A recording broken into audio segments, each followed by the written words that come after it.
আসসালামু আলাইকুম প্রিয় দর্শক, আজকে সিলেট বিএসএফ গ্লোবাল ইটালি ভিসার আপডেট।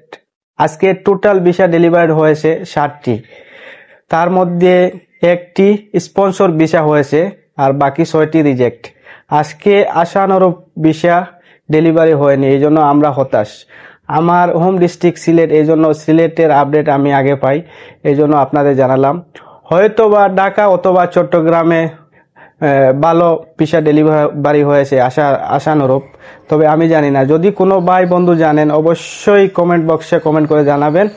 আর এরকম ইটালি ভিসার আপডেট জানার জন্য আমার পেজটা ফলো দিয়ে রাখবেন এবং লাইক কমেন্ট শেয়ার করবেন অবশ্যই, যাতে অন্যরাও জানতে পারে, কারণ অনেকে অধীর আগ্রহে অপেক্ষা করে। অনেক লোক আমাদের আটকা পড়ে গেছে ইটালি ভিসা পাওয়ার জন্য নুল্লাওয়াস্তা বা ওয়ার্ক পারমিট জমা দিয়ে, তাই সবাই জানতে চায়।